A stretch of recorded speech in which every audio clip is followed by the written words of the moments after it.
A very good evening to all our viewers, and welcome to yet another edition of The Agenda. My name is Toni, the anchor, and tonight I am very excited for having another exciting discussion lined up, of course, tonight with Ndeulipula Hamutumwa. Is a business leader and also an author. Welcome to the show, my good friend. Thank you very much, Toni, for having me here. Yeah, sure. And then, of course, we are joined virtually by Toni Hancox. She is the director of the Legal Assistance Center here in Windhoek. But of course, in the world of technology, she'll be participating virtually.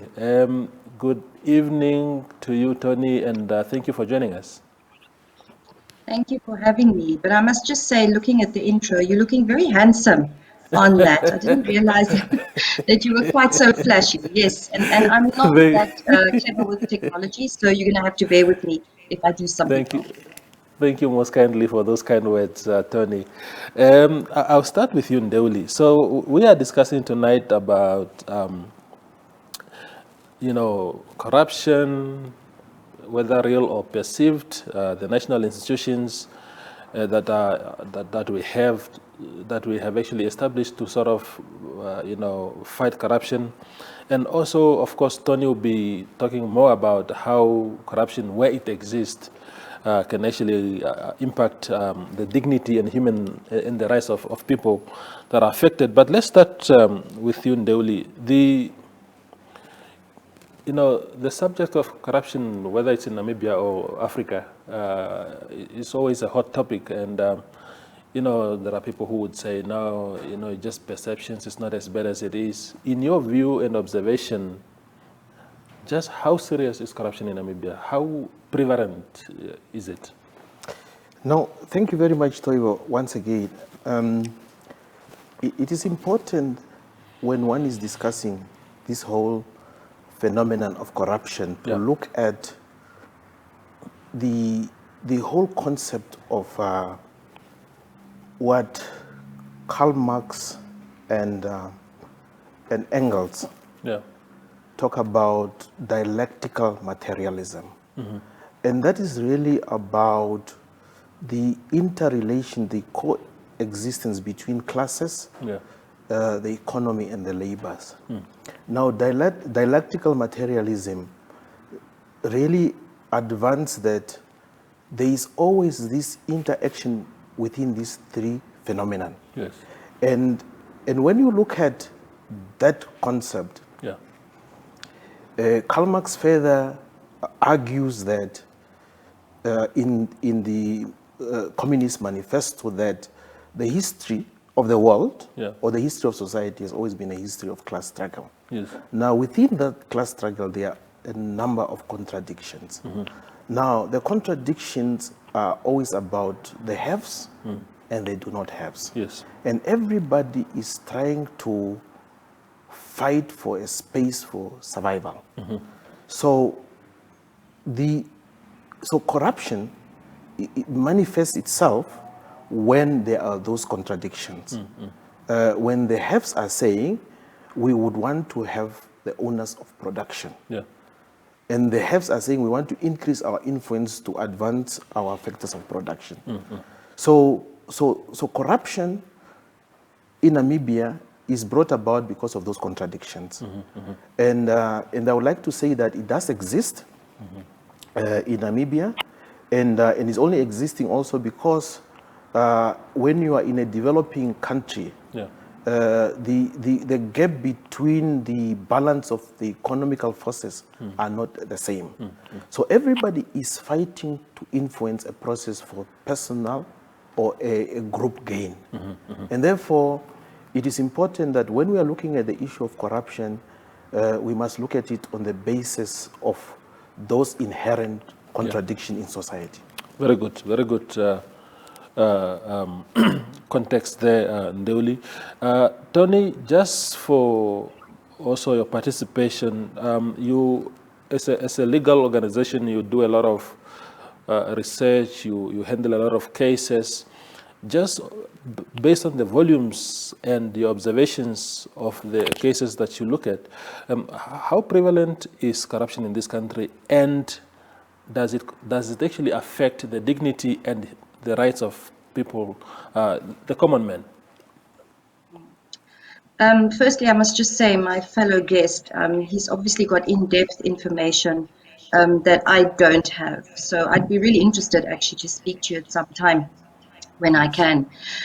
In terms of corruption, I think if you look at the Legal Assistance Center itself, the kind of work that we do is premised on the fact that there is corruption in this country. I would say that it is widespread. Now, at the end of the day, human rights must be protected by the powers that be.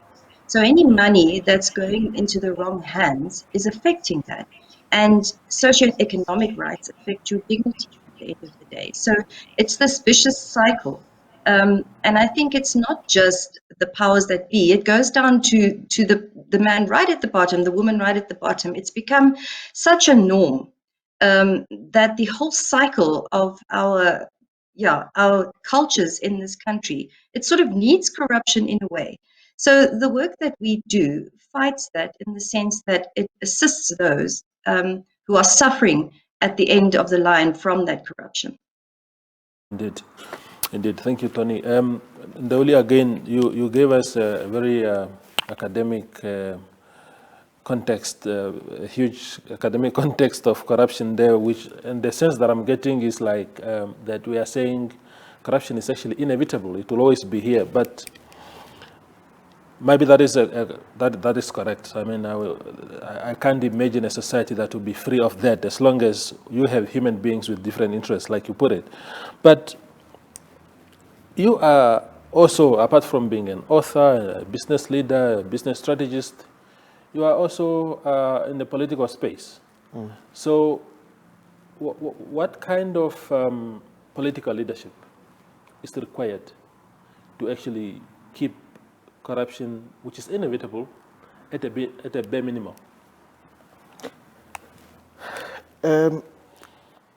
The type of leadership that is required in our society, I think, should not be first and foremost accidental. If you look at some of the articulations of the Sustainable Development Goal, more specifically Agenda 16, really talks about three concepts that I find very important. The first one, it talks about the promotion of peace. It also talks about social justice, and also talk about advancing of strong institutions. So the political leadership that we need to have in our society should be one that is free from advancing their own personal gain at the expense of the collective. Because if you have leaders that are in the political system that first and foremost advance their personal interests, first and foremost they erode the fundamental principle around what the SDGs are saying, and more also specifically on chapter 3 of our constitution. And political leadership are supposed to advance those fundamental bases of saying, what is that we need to do to promote individual and society from point A to point B. And one would need to see political leadership that are sensitive to the need of the disadvantaged, the oppressed, and also the marginalized. So Toivo, I think the answer really is to say that more than ever, we are looking at leaders that are able to be selfless, and that can also really plug themselves in the aspiration of what the founders of our constitution wanted to achieve, and that is really to build a nation that everybody is able to enjoy the gains of our independence. Indeed. Toni, from a legal point of view, and you've been in that space for so long right now, are our institutions, especially the courts, helping us to send a strong message against corruption? Okay, that's at this point in time, that seems to be a very sensitive issue.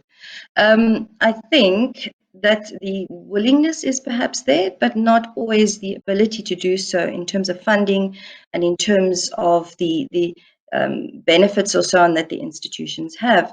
And on another point, I would, like to agree with my fellow guest that I think, if you go into the public sphere, you're a very brave person. And I think that at the end of the day, that's something that you should really want to do. It's like a calling. So we're looking at all sections of government when we do that. The judiciary at this point in time also works within its own parameters. So the cases have to come to the courts before they can be dealt with. And obviously, we know that when it's a really big matter with corruption, there's going to be a lot of interest, there's going to be a lot of things happening around there. So it's not something that can be dealt with very quickly. Um, the judiciary is sometimes also placed in a position where they are seen to be the be-all and the end-all, and it's in their hands to make these calls and to ensure that there is no corruption. But that's not the case.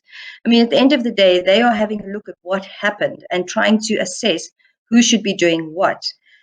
So I think you can't just base it on the judiciary. I think it has to come from all the three arms of government. Mm-hmm. And just to stay with you still, Toni, the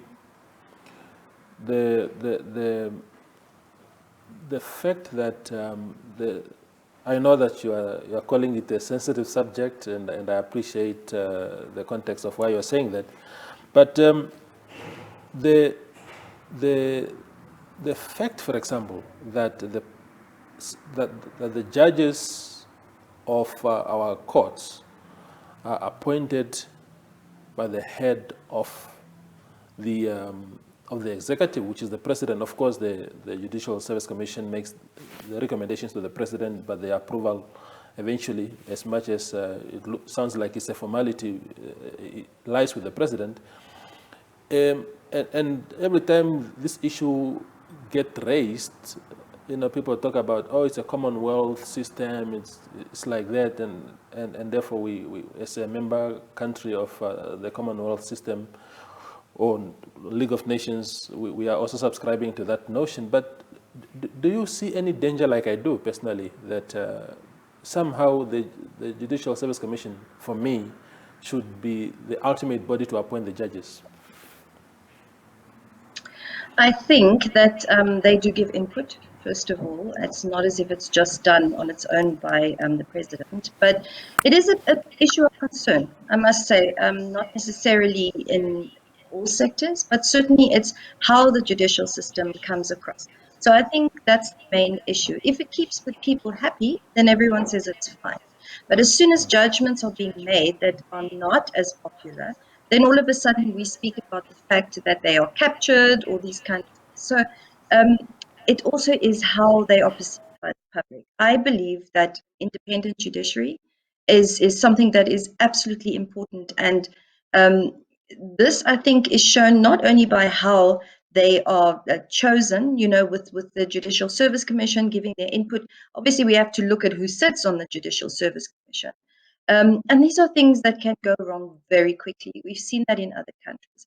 So it's really important for the other out there, like the organizations, like the NGOs, to make sure that the right things are being heard and the right things are being looked for when you look for a judge. I mean, there's obviously also the legal background and the experience that you need to have. But I was discussing this with my husband the other day, actually, and I was saying, at the end of the day, you cannot make a decision, whoever you are, which is not based on the context from where you come. I don't know if I'm expressing myself correctly. So even though a judgment might not necessarily be something that you approve of, you need to think about the context. The judges they are impartial and they must be impartial, but they come from their own backgrounds. And I don't think you can ever take that away from any situation, not just from the judiciary. So yeah, at this point in time, I think we are the powers that be and the situations, the organizations that look at the appointment of judges I think we're doing well. However, I do think that in future we should have the interviews done in a public space, because I think that will also give more credence to the judges and people will trust them more. Yes. Tony raised a very important point there, which talks to what we have seen happening also, the recent calls. Remember when the the Prosecutor General's office was looking for the, when the current PG was retiring, and we were looking for a new PG, and there were calls by some sections of society that the interviews must be conducted publicly and stuff like that. Do you think, of course, your party, your ruling, our ruling party, SWAPO, especially the Youth League, issued a statement at the time saying, no, why should things change? They must be conducted indoors, behind closed doors, as it has been the case all along. Do you think it enhances a bit of transparency if we divert from the old way of doing things? Look, Toivo, in every generation, every society, there are different things that we need to do. Yeah. The reality of the matter is that we are now entering into the fourth industrial revolution. Yeah. Now, the industrial revolution also depicts how we behave and how we conduct ourselves in society. More specifically, that technology has advanced itself. So I think the call for more transparency has become the norm. Those that are holding public offices, first and foremost, are delegated with authorities and power by the citizens to represent their interest. So nobody that serves on public institution are going there on their own accord. Therefore, society has an inherent interest to see who will go there and how they go there. And it's only a credible process when we allow the general public to have an opinion, to see who is fit enough to represent their interest as a delegated authority. Therefore, I support those that are advancing the call of having interviews of this nature to be public, so that we are able to see credibility in our system and also to appreciate the transparency around that. The second point, Toivo, is maybe before I lose my thought processes, and I just wanted to touch on a bit of what Toni was talking about, who should be involved in this whole process of corruption. And I think she mentioned something very profound there. Look, one of the things is that, and maybe we're going to articulate it further in our next session, and that is really to say that everybody should be involved. The danger when you locate institution, when you locate the fight of corruption only on the 3 tiers of government and leave the broader society out of it, then you are only addressing what we call the symptoms. And that is trying to give somebody a Panado when you think that they have a headache, while not necessarily look at what are the root causes. We are going to talk about, again, the contradiction in our next session, to say that corruption must be something that is addressed at all levels. Yes. Even in the household, to the highest office of the land. Yeah, definitely. Yeah. Now, Ndeuli just stated those points. We are going to, of course, unpack them after the commercial break. One of the key questions that we are going to address also is corruption endemic and systemic in Namibia? We'll see you after the break.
This is the agenda, and I'm talking to Hamutumwa and Toni Hancox, and we are talking about, of course, corruption, what is causing it, how to tackle it, and related topics. Now, just in recent weeks in Ndeuli, we've had. Let me start with Toni, as a matter of fact, because you must have heard, Toni, the debates about, oh, is corruption and systemic in Namibia? The president in particular has always been on record saying it is not. And a lot of academics and others have come forth and really took on the president on that. What is your standpoint on this matter as far as the definition is concerned? Okay, well, without getting any further into it, most definitely, I do believe it is. I think that one has to look at the whole tiers, as was being said, is that where does it start and where does it end? It's all the way through our society, all the way. You stop, and I don't mean anything against the traffic officers, please, but it's just an example. It's well known. You stop and you give $10 or $20 and you can go. Now, I'm not saying, and the problem is that I think everybody's thought about doing that at some stage because it's almost become acceptable. And if it's acceptable, then it means it's all through our society. I think perhaps the situation may be that people like the president and people that are on that level of government, they may not always be in touch with those kind of things that are happening on the ground. But certainly, I believe that it flows through our entire society from the top to the bottom. Obviously, you see the ones on the top because that's in the front page of the newspapers, but it goes through everything else. Indeed. Ndeuli, again, I don't know whether yourself you agree whether corruption is systemic or not, but that's besides the point, really. In real life, as a man who does a lot of business yourself, you would know that there's always this cut, my cut, your cut. For every deal that you clinch these days, whether it's a tender, it's a small cleaning tender at a clinic in the village, there's someone who says, okay, what is in it for me, Ndeuli, if I give you this tender, and somehow you have to be subjected to this kind of interrogations and obligations. What is wrong with us? Toivo, and maybe agreeing with my colleague Toni there, that corruption is systematic. It's all over. Yeah. And it's all over because exactly what I was talking about in my introductory remark, that there are these inherent contradictions in society. And the contestation of the how closer you come to the ownership of the factors of production allow us to behave in that manner. Therefore, what is wrong with us is really an issue of saying that whether are the resources that are available well distributed enough to everybody. Yeah. So that everybody is able to look at the resources as a collective. Now, those contradictions that I was talking about, advanced by Marx, makes us as human beings to behave in a way that we feel that for me to get what I need to advance a specific influence. And that specific influence is exactly what Toni was talking about, from the bottom of the supply chain or the food chain of our society. Everybody wants to make an influence because the factors of production is managed in the economy in such a way that sometimes people just do not have the information and the knowledge about how to advance their own cause. So Toivo, I think that is really the answer. The contradiction in our society is an issue, and that there is this push and pull in society. Everybody wants it's an issue of survival. Maybe that is where now laws, strengthening of institution must come in, policy and regulation across the board to safeguard that the principle of protecting human rights, that everybody have the right to have ownership of the resources become the bone of contention. But this is now where I know again that you are being very academic in looking at this situation in the context of what this ideological social the philosophers, the likes of Karl Marx and others have said. But do you not agree with me, Ndeuli, that it has also become a culture now that even if you remove the natural aspirations to access these resources that we all have as citizens, that you can remove that natural contradiction and still have people who are just now have made it a culture that somehow everything that involves public resources, I have to eat something. I think you are, look, Toivo, there I will agree with you. I fully agree with you. Maybe let's suppress the philosophical aspect and look at the practical example. It has become a culture because it's now embedded in society's behavior. And irrespective where you go, and look, Toivo, the worst part is that when you read a lot, you benchmark across the world. Yeah. And when you look at many countries that became independent, they usually start off very well because they put state formation. The president, in his thesis, the state formation of Namibia, talks about strengthening of strong public institution and the private sector. And I think as you continue developing what you call now a nation building, you're always going to find those that go astray from what the collectives are saying. Yeah. So you're 100% correct that it is now embedded in our society to an extent that even the man on the street is also doing it because there's examples that are portrayed at a different level, more specifically those that are in the actors of state development. So I fully agree with you that it's really embedded in our society. Yeah.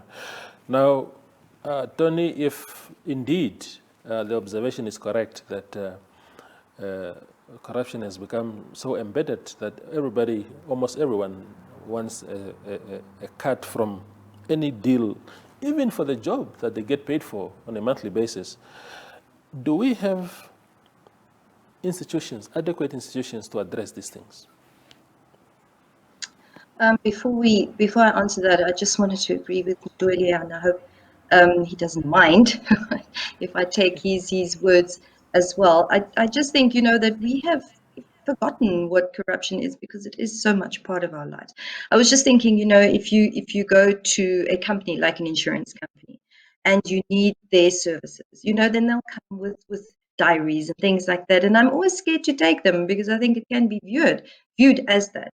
So yes, definitely, we need to be so careful, and I think it's actually it gets to really unfair at the end of the day because not everybody is vested in this, but everybody is assumed to be vested in it. So I think we need to fight against that. In terms of institutions, I think the institutions are there. I think they are there. It's how it works and what kind of resources they have. And that to me is the big thing. I mean, we're a relatively small country. You can't have 300 or 400 institutions dealing with these things. But we need to have the strong institutions that do it and the ones that have got the support and funding that they require. And in terms of, it's not just government that should be working on this. I mean, at the end of the day, if you look at the socioeconomic rights of our people, these are really very much affected by corruption. So any NGO that's working with that side of the agenda needs to also they must consider themselves to be an actor in this matter as well. They can't just leave it by the wayside. So it's not just the government, I think, that has to put that in place. I think we all have a part in that. And I think we all are a little bit guilty of it from time to time, even though we may not wish to be. But because it's just become so much part of our culture, you don't even realize you're doing it half the time. So we all have to be in this together. But just before Ndeuli comments on that, what do you think, Toni, of the architectural construction, if I can call it that way, of our institutions that are meant to fight corruption. I'm thinking of, for example, the Anti-Corruption Commission. Funds, underfunding aside, you have issues like the fact that the Director General is appointed by the President. I mean, you can never bite the hand that feeds you if, in the event that, for example, I'm just using this as an example, in the event that the President is actually the person that needs to be scrutinized for corruption allegations. Absolutely. There's always going to be someone higher up there, isn't it? I think that what I can say to that is also on how advanced we are in terms of our political structures and in terms of how we deal with our institutions.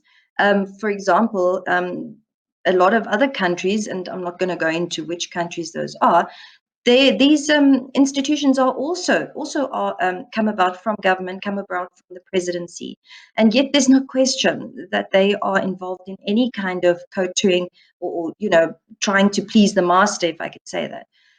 So it depends on how much we trust what we are doing in this country and the people that are running it for us, so to speak. And I think the concern also is how those people behave when they're in those positions.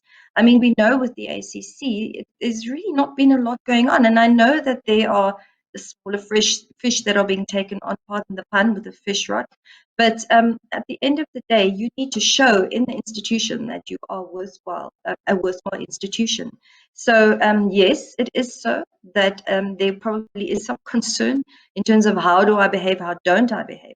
But I think in a way that makes you even stronger, because if it is shown to be that you are doing the right thing and you are being allowed to do the right thing, then there's going to be a lot more trust on all levels.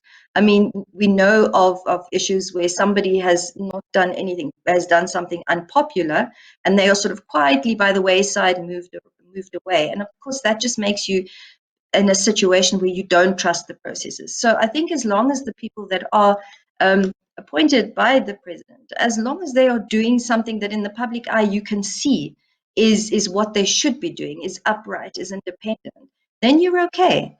It's when you're not doing that, and when the public sees that you're not doing it, then those questions are going to come about. Yeah, sure. Del, you wanted to say something on that? Yeah, I just wanted to react, and obviously agreeing with Tony. Look, tell you what, when we look at a phenomenon like corruption and whether we have the right institution or sufficient institution to fight this, I think what is important is really look at how do you ring-fence this phenomenon called constitution, by what type of institution we have.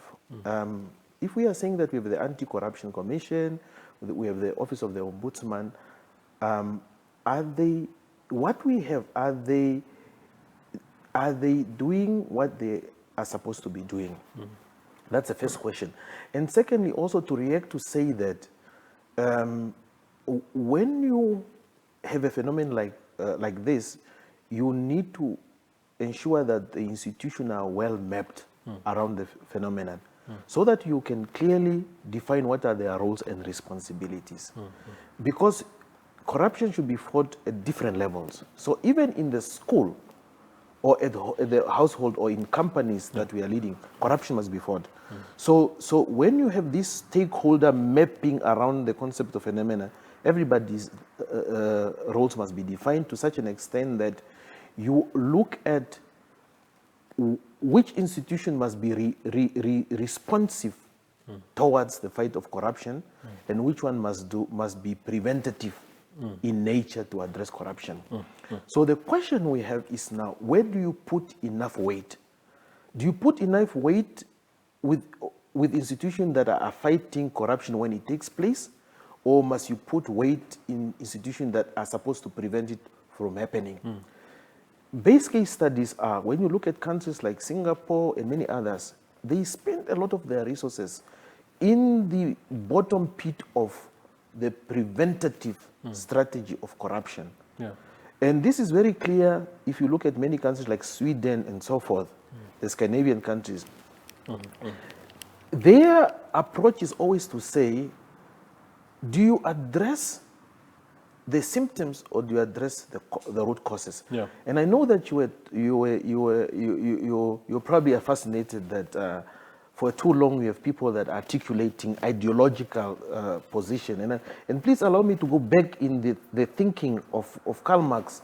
Not that I'm an unrepentant Marxist Karl Marx, but I'm trying to draw the teachings and the philosophy. Karl Marx argues that when you have these societies that are trying to fight a phenomenon, what is important is to address the root causes. Yes. Now, to marry that teachings of Karl Marx, maybe to supplement what you are saying is that do we have the right institution and are they supported adequately to prevent, or do we have those that are only reacting when corruption has taken place? I hear you. I think that is the debate. That is important. But I want to give you a practical, real life example now, too. The ombudsman in Namibia is appointed by the authorities, just like I gave the example of the Director General of the ACC, for example. And in the case of the ombudsman, for a very long time, that office has been, sorry to say, but it's been dead. Now that Mr. John Walters is leaving in a few days' time, we see the energy. I don't know where he found this renewed sense of energy. Took government to court over the struggle kid, the preferential treatment of struggle kids, and he won that case to his credit. Well done. The kind of energy that we've needed from that office for this whole time.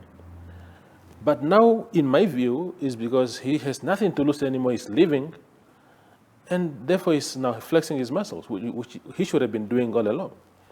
Do you think that if an institution like Parliament had the sole responsibility of appointing people like the Director General of the ACC, the Ombudsman, and that they owe their loyalty to the institution that is Parliament and not an individual, which is the President or the Minister of this or that, do you think that could aid our fight against corruption and abuse?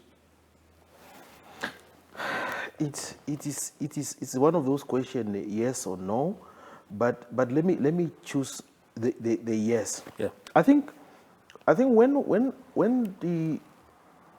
the Constitution was created, and maybe Toni would, as a lawyer, would be able to help better in articulating this. I think when the Constitution was created, it had the preamble or the philosophy around creating a better Namibia, and I think the question is who should advance that aggressively? Should it be in the hands of the executive, the president, or should it be in the hands of the judiciary or the legislator? I think over 30 years now, we have seen that the power has been vested into the executive to make those appointments. Perhaps in our society, because times are changing, there is nothing wrong, Toivo, to change a formula. Yes. Over a period of time. You must evolve. You must evolve to see what are the best case studies out there. Toni would be able to articulate the base case study. But there is nothing wrong to evolve. Time are changing. You were just talking about what has now happened with the ombudsman. Look, everything, my brother, rise and fall with leadership. Yes. It's the leadership characteristic that embed and makes the position and the institution colorful. If the leader is not brave enough to make the position colorful, it's just going to be gray. So I fully agree with you that maybe it is time that we need to begin to look at what would be the best method to address this, who should appoint. Maybe we must change the formula. There's nothing wrong to change the formula. Every nation that are built in a sustainable manner are those that do not fear to change the formula. Okay, sure. So I fully agree with you. Yes. So I'll come and after the break, I'll come and talk to you about, you and Toni, about this thing of leadership, to say everything starts with leadership and falls with leadership. Because I know that there are leaders in this country, leaders of these institutions, who have the will and heart, but they are scared. We'll talk about it after the break.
We have now entered the final stretch of the agenda for tonight. So in the next remaining part, we are going now to unpack this subject. Again, Toni, you are there, and I'll ask you what I just posed before we went on a break, to say,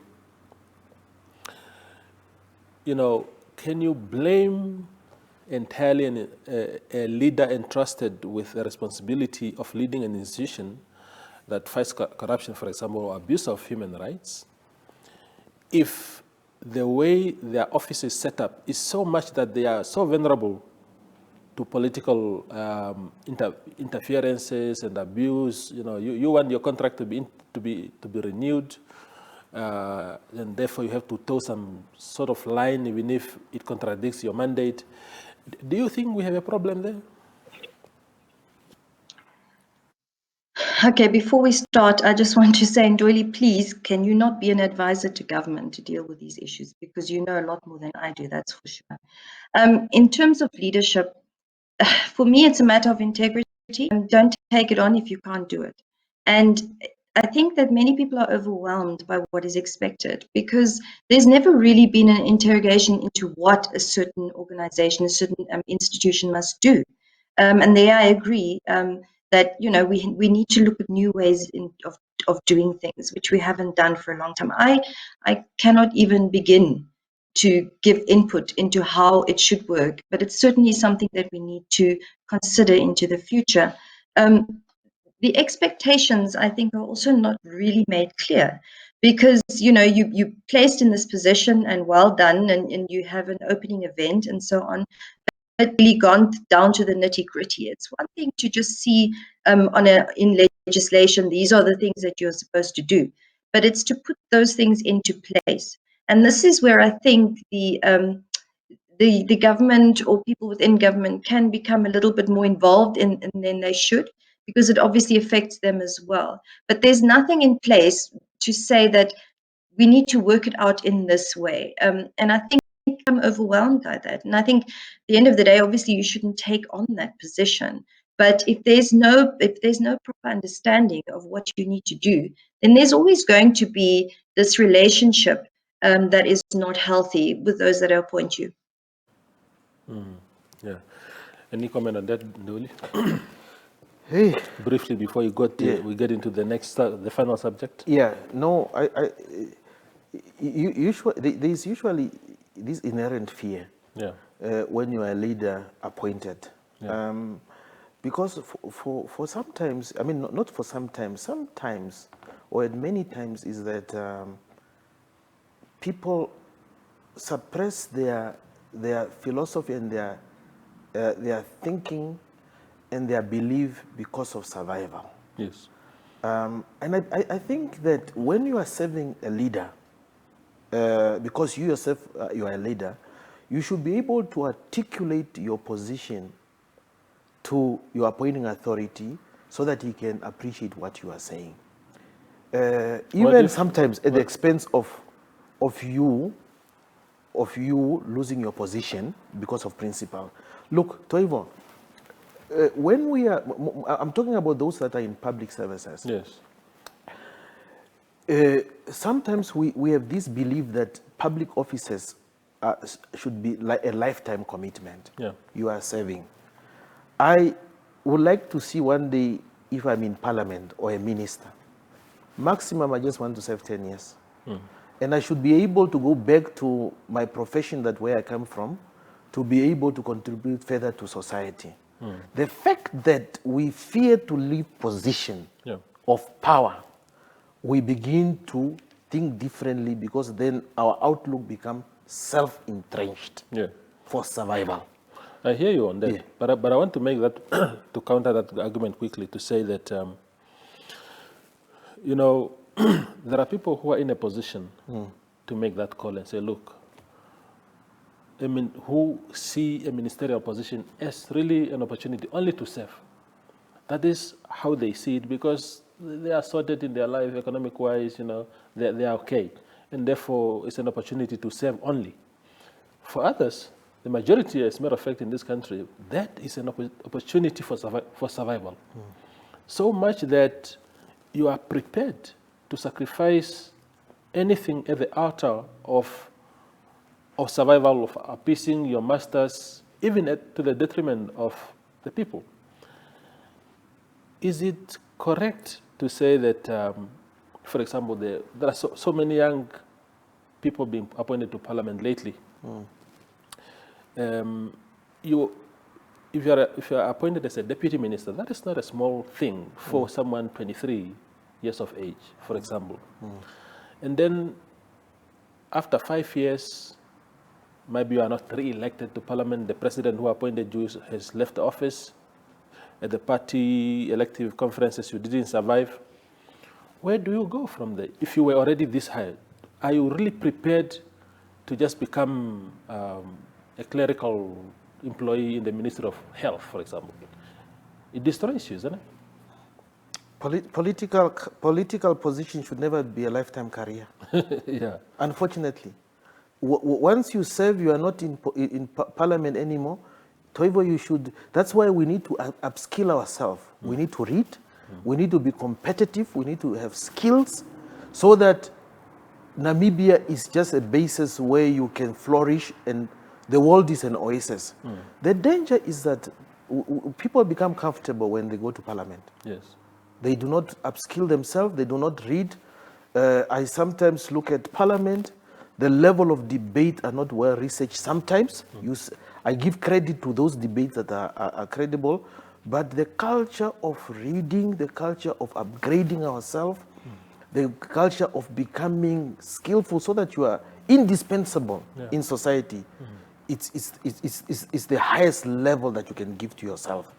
So this notion of saying you go to parliament and when you leave parliament, if you went to parliament and you were an engineer, go back to society and put on your jacket as an engineer and start building the roads that you used to build. I hear you. Now, so never killed your career. I understand. Thanks for that point. Toni, for your information, Ndeuli here is a struggle kid. So there's this huge debate in the country, including the case that I referred to earlier, of the ombudsman having direct government to court, and he actually won because there was a group of struggle kids, I think it was in Korihas or somewhere. Yes, in Korihas. Yeah, who were given some preferential treatment in terms of jobs and whatnot.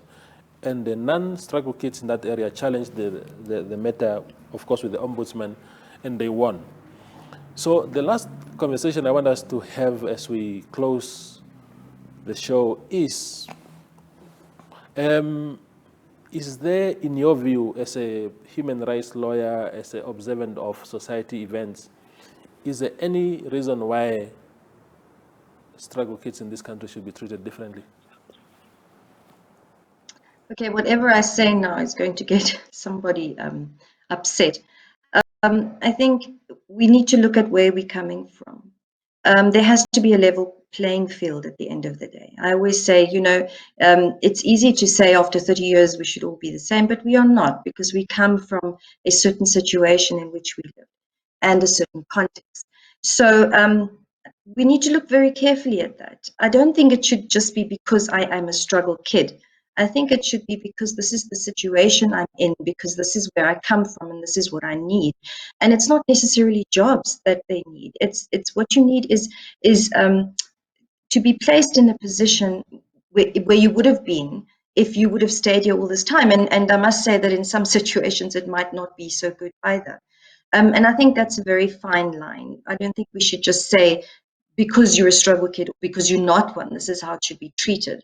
I don't think you could take it as a collective, because many of the struggle kids, and I hate using that term, are in a much better position because of the situation that they were in, the background that they came from, the assistance that they had when they got here. So it shouldn't just be focused on a specific name. And I was just thinking to myself, I'm not sure how much more time we're going to have on this, but we need to look at, internally, why is the situation so that there is such corruption?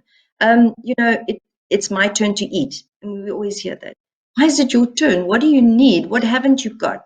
And how much is enough? And I think that's a really internal thing that we need to interrogate. And I'm not the expert in saying how that should be done, but it seems that we are so above, in Afrikaans they say oppervlakkig, I can't think of the name now in English, but we're looking at it from the top. We should be looking at it from the bottom and trying to understand why these things are happening. With the struggle kids, for example, it's a context to say we are due these things because of this what happened, but there shouldn't be. It shouldn't be like that. It shouldn't be that you are due anything. It should be about, what do I really need and how are we going to get it there? And it's not because I am in a certain construct, or I'm in a certain relationship, or I'm in a certain group of people that I should be getting that. It's because I have a need. Yes. Now, Ndeuli, what makes you more special than me, who was born inside the country? To expand on that quickly, especially when you might have come back with both your parents alive, your father gets a job in the defense force, your mother gets a job in the police force, you came back only aged, say, 4 years old, you haven't been deprived of anything in terms of really maybe schooling, education, and so forth. What makes you, what gives you the blanket right just to get everything ahead of me? Okay. Toivo, I think maybe what I'm going to say will also not put me into trouble like my colleague Toni. And I want to address it from a very, very systematic point of view. Look, Toivo, see, the danger is that, one of the danger that we have in our society is that we do not write, we do not read and learn from best practices. Now, when a country goes into, when the country was in a war, what usually happened, according to the United Nations articulations, is that a country that was at the war must promote 3R. The repatriation process, then you reconstruct, and then you rehabilitate. Now, the process of rehabilitation deals with many fundamentals, and one of those is to create a sense of belonging, and also a sense of being able to create, for the government to create economic opportunities. How that is done, that is the hands of government. Now, look, let me give you a practical example. There is something called, just shortly after the Second World War, the U.S. government enacted what you call the Philippine Rehabilitation Act of 1946. And this type of examples tells you how the rehabilitation process happens. And so the contestation around whether the kids are special or not, I think it is just part of Toivo, what the Constitution also prescribed to say in Chapter 21E, talks about that groups of that have the same thoughts of aspiration can create association that can articulate their cause. Now, whether one group is special or not, the democratic system allow that those that organize themselves influence the democratic process. Yeah. Whether the exile kids have organized themselves to push the frontier of the democratic process for the government to begin to listen to their cause does not stop any other member of society to organize themselves. But all I'm just saying is that the rehabilitation process, whether it was done, look, I will tell you, among my peers that we have, Toivo, Yeah. there were different classes. It's not only the 4 years that came with their parents. There are orphans, there are kids that were Toivo, and you will hear this for the first time. When the Plan were fighting, they will attack an area. They will assemble those kids that were there, and then they will bring them into exile. We had so many kids that we were together with in exile that do not know their parents. Yes. Some of those kids are, when SWAPO brought them into our society, they became Namibians. But they have no sense of belonging in terms of reconnection with any parents. So why don't you vet? Why don't you vet like you are doing with the veterans themselves? Now, where you study the scenarios of each individual and say, yes, Toivo, your circumstances were a bit friendlier, and therefore... who should do that? The state. Because the state is dispensing our resources, so they must calculate who actually qualifies. Because you can't just say that, because there are circumstances, Yes. where you, as someone from exile, have actually better circumstances than me who was here. So I'm being further disadvantaged because the resources that you and I were supposed to share is now given to you while you are actually in a privileged position. Because not everybody, I understand what you're saying. Yeah. To say they were orphans, those ones, by all means. Okay. Some children, but others just came here with the full parents. Okay. Toivo, I fully agree with you. And everything. I think I fully agree with you. So I think what should have happened, Toivo, and again, is learning from best practices. If you look at the example of the Kosovo, the Bolsovnik, and many other conflict-deprived nations, what they have done is that they created specific laws. Yeah. So what we have here, we have just the Veteran Act. We should perhaps have gone further to create what you call a national rehabilitation plan or act that really articulate even the identification process of who really suffered. And I also want to agree with you that as we begin to appreciate our democratical architecture, we need to embrace a collective so that we appreciate everybody, because everybody, remember, made a contribution. Yes. SWAPO had 3 tiers of strategy: the home front, the plan, and also the diplomatic front. Yes. So those that were also internally suffered to a greater deal. But that should not take away the fact that those that are bringing their case forward should not be listened. Because in the democratic premises, the contestation of ideas and the falseness of those that advance their ideas usually are those that are listened to. Yes. So it is the government's responsibility, really, collectively as a nation, to see what would be the best format or program activity that will address everybody. But let us not shoot those that are organizing themselves to say that they have a case to fight for. I hear you. Yeah, because everybody, our constitution allows everybody a space for contestation. Civil society must come into it, because government itself will never be able to address this issue of exile kids. Yeah. That's why collectively we need to look at what is the role of the business sector, what is the role of the civil society, what's the role of the international society, so that in the body of work, we are able to say what should be the lasting solution. Yeah. If I was to advise the government, I would have said that after 30 years, we would have done, and one of the things that I must tell you, Toivo, is that there is no research, there is no substantial research that are done to look at the psychological and post-war traumas around some of these members of society. Yes. Due to lack of research and our ability to bring cases, the debate has become very emotional. I hear you. And nobody is able to find the solution to say what are the policy and the regulation that needs to play. Government has played their role to try and address this, but it is the various sectors of society that must come together to try and see how do they meet government halfway. Thank you, Ndeuli. Toni, I'm giving you the opportunity to have the last word, really, either on what Ndeuli has said right now as a response, or really just a wrap up from your side in the context of everything that we've discussed tonight. Yeah, I don't have much time, so I think I'm going to wrap up. I always come back to the fact that education is the key. And our children, the children in our schools, are growing up with this skew understanding of what I should do to survive. And I think it would be really helpful if we put something together for our children, that they can look at the different ways in which society can exist.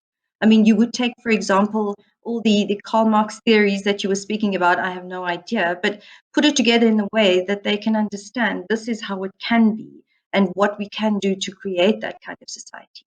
So I think that's sorely lacking. I think we have a very basic kind of teaching in our schools in terms of governments and structures, but it's kind of just, I need to get done with this subject. I think that needs to be a lot deeper, in particular in our context. We need to work at this country.